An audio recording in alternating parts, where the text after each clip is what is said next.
साल 95 से लेके अब तक मैं सफेद कपड़े ही पहन रहा हूं। घर वाले कभी कोई कलर रंगीन पहना दें जबरदस्ती तो एक अलग बात है, वरना यही डिजाइन, यही कॉलर और ये, इसके अलावा कुछ नहीं पहना हमने। और क्या सादगी चाहिए मेरे भाई, तुम्हें वो नाड़ा लटकना ही रह गया। हजरत इतने सीधे उनके जार में लटक रहा होते, इतने सादा। क्या तुम्हें लेना देना यार, एक बंदा अगर रीवो में बैठ गया तो क्या हो गया इससे? क्यों फजूल? ये अच्छे दीनदार लोगों के कमेंट्स होते हैं नीचे। ये भी एक दिमाग है। कहते हैं हुजूर सल्लल्लाहु अलैहि वसल्लम की जिंदगी तो बहुत सादा थी। देखो हमारे नबी की जिंदगी में तो फिर सफेद कपड़े भी नहीं थे। अगर नबी की जिंदगी को फॉलो करना है तो उसमें फिर जौ की रोटी है, गंदम की रोटी बोलो नहीं। फिर तो उलमा को चाहिए कि एक टाइम जौ की रोटी खाएं बस। फिर उसमें एक लुंगी है, कभी ऊपर की चादर थी कभी नहीं थी। विदाउट कमीज हमारे नबी सल्लल्लाहु अलैहि वसल्लम घूमते थे, इसलिए कि कपड़ा ही नहीं था। फिर तो अगला बयान मेरा धोती पहन के होगा, विदाउट बनियान। फिर देखता हूं ऐसी सादगी आप अफोर्ड कर पाओगे कि नहीं कर पाओगे। फिर 40 दिन घर में चूल्हा नहीं जलता था। फिर ये वाली जिंदगी है, 40 दिन फिर आप भी घर में हम चूल्हा नहीं जले, कोई टिकेगा घर में? अब तो 4 की बातें कर रहा होता हूं, उसके बाद एक भी नहीं होगा घर में। ओ भाई, वो जो नबी की जिंदगी थी ना, ये सादगी वाली की एक लुंगी है, ऊपर पहनने की कमीज में गुर्बत थी, मस्कनत थी, ये नबी की इख्तियारी थी। इसमें नबी ने हमें अपने आप को फॉलो करने का हुक्म नहीं दिया। अगर फॉलो करने का हुक्म दिया होता तो हजरत उस्मान और अब्दुल रहमान बिन औफ की भी ये जिंदगी होती। उनकी तो बड़ी लग्जरी जिंदगी थी। हजरत उस्मान के ऊंट तिजारती एक दफा मदीना में आए हैं ना, तो मदीना की जमीन हिलने लगी। पता चला कि सैकड़ों ऊंट माल से भरे हुए मदीना में आ रहे हैं। ऊंट का चगासा वजन होता है। जब सैकड़ों ऊंट लदे हुए आ रहे होते हैं, पता चल गुबार से और उसकी शान और शौकत से पता चला कि किसका तिजारती काफिला आ रहा है, उस्मान का। नहीं आई मेरा ख्याल है बात समझ।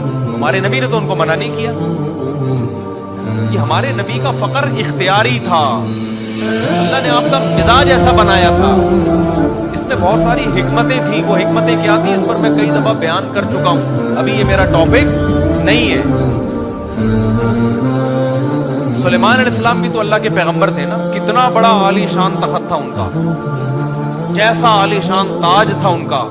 हमारे आज के ये सूफी टाइप के, जो जाहिल टाइप के सूफी हैं, ये उस दौर में होते, हजरत सुलेमान के पास आके कहते कि आपकी तो स्टाइल ही अलग है, ये तो बुजुर्गों का स्टाइल ये होता ही नहीं।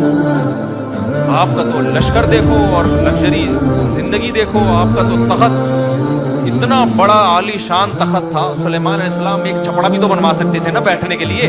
एक मंजी होती, उस पे सुलेमान अलैहिस्सलाम आके बैठ जाते, दरबार वहां भी लग जाता। अरे मंजी नहीं होती जिसमें नीचे से भी हवा लगती है, बेड में ना नीचे से हवा नहीं लगती।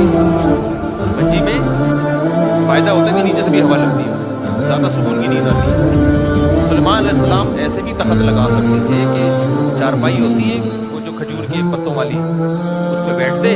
हमारे नबी का तख्त तो यही था भाई। हमारे नबी ज्यादा बड़े बादशाह थे सुलेमान अलैहिस्सलाम से, लेकिन तख्त कैसा था, एक पूरी चटाई जिसमें निशान पड़ जाते थे। सुलेमान अलैहिस्सलाम भी अल्लाह के महबूब पैगंबर, उनका अंदाज कैसा था, इतना आलीशान तख्त, मलका सबा देख के होश उड़ गए। हीरे जवाहरात जड़े हुए उसमें। कोई कहता है ये उनका अंदाज, और बात का अंदाज भी वही था। हुदहुद मार्केट से शॉर्ट हुआ, सुलेमान अलैहिस्सलाम ने फरमाया विदाउट परमिशन ये मार्केट से शॉर्ट क्यों हुआ है? जब आएगा, अगर इसने अब माकूल रीजन पेश नहीं की, उसको मैं सजा दूंगा या उसको ज़बह कर डालूंगा मैं। आपको तो बात कैसे करते हैं? यहाँ के सूफी होते कहते हैं यार ये तो बात नहीं बता सकते। भाई हुकूमत चलाना है तो इसी स्टाइल में बात होगी। अगर सुलेमान सलाम का स्टाइल ये होता, हुदहुद जब आएगा तो देखिए पहले मैं उसको मोहब्बत से सरोजे की जमात में भेजूंगा, मोहब्बत से समझाऊंगा मैं उसको। तो हुदहुद तो सुधरता नहीं सुधरता, जो और दरबारी थे वो बिगड़ जाते। बोलते ये सही है, जहाँ मर्जी गायब हो जाओ, بہانہ کر دو, یہ دل کے اتنے نرم ہے, وہ بہانہ کیا کر لیتے ہیں, قبول کر لیتے ہیں. وہاں اسلام کو حکومت چلا, فوج تھی, فوج میں ایسا نہیں ہوتا. میدان جنگ میں فوجی مارکیٹ سے شارٹ ہے تو آفیسر آیا کہہ رہا ہے آپ کہاں گئے ہوئے تھے, بیٹا ابھی تو جنگ شروع ہونے والی ہے, میری نانی کا انتقال ہو گیا تھا, سر میں مار گیا. کوئی بات نہیں بیٹا, انسان کے اخلاق اچھے ہونے چاہیے, میں تمہیں کوئی سزا نہیں دینا چاہتا, نانا کا انتقال میں بتا کے جانا. ایسا ہوتا ہے کسی فوج میں نہیں ہوتا. نظام چلانا ہے بھائی, اس میں ڈانٹ بھی ہے, سزا بھی ہے, دھمکیاں بھی ہے, کورٹ مارشل بھی ہے. جس کی نیچرل لائف ہوگی اس میں دھمکیاں بھی ہوں گی, بدماشیاں بھی ہوں گی, پٹے بھی ہوں گے, اللہ نہ کرے طلاقیں بھی ہو سکتی ہیں, سب کچھ ہو سکتا ہے. یہ سب سوسائٹی کا حصہ ہے. وجہ اس کی ہے کہ ہو سکتا ہے آپ صحیح ہو, سامنے والا ٹھیک نہ ہو, اور یہ بھی ہو سکتا ہے سامنے والا ٹھیک ہے, آپ ٹھیک نہ ہو. عورت بعض دفعہ بہت نیک ہوتی ہے, بندہ بہت ہی 2 نمبر آدمی ہوتا ہے, وہ طلاق لے لیتی ہے. لوگ کہتے ہیں لو بھائی عالمہ ہے, پردہ ہے, مدرسوں میں ساری زندگی گزار دی اور اپنے شوہر کے ساتھ نباہ نہیں کر سکی. اب ہمیں سمجھو بھائی, ہو سکتا ہے وہ شوہر اتنا نالائق ہو کہ وہ نباہ کے قابل ہی نہ ہو. تو یہ موضوع بڑا تھوڑا سا لمبا ہے, ابھی وقت ہمارا چونکہ ختم ہو گیا. تو جمعے کی نماز کے بعد سوالات کا سیشن بھی ہوگا, کچھ اس موضوع کو تھوڑا سا میں کمپلیٹ کروں گا. تو یہ وہ چیزیں جن کا دینداری سے کوئی تعلق بولو نہیں. پھر تعلق کن چیزوں کا ہے وہ بتاؤں گا انشاءاللہ. آپ کہیں پھر ہے کن چیزوں کا تعلق, پھر تو ایک دنیا دار میں اور دیندار میں کوئی فرق ہی ختم ہو گیا. تو فرق بتاؤں گا میں, تو میں بتا رہا ہوں کون سی چیزوں کا دین سے کوئی تعلق نہیں. سمجھتے ہو کہ نہیں سمجھتے؟ تو باقی وقت بھی پورا ہو گیا, تو انشاءاللہ جمعے کی نماز کے بعد بیٹھیں گے, آپ لوگ لائن میں رہیں. یہ جو آج بیان ہوا ہے نا, تھوڑا سا میں اس کو تھوڑا سا کنٹینیو کر لوں, ورنہ پھر اس میں ڈیٹیل میں بات مثال دے رہا تھا مولانا تعلیم صاحب کی.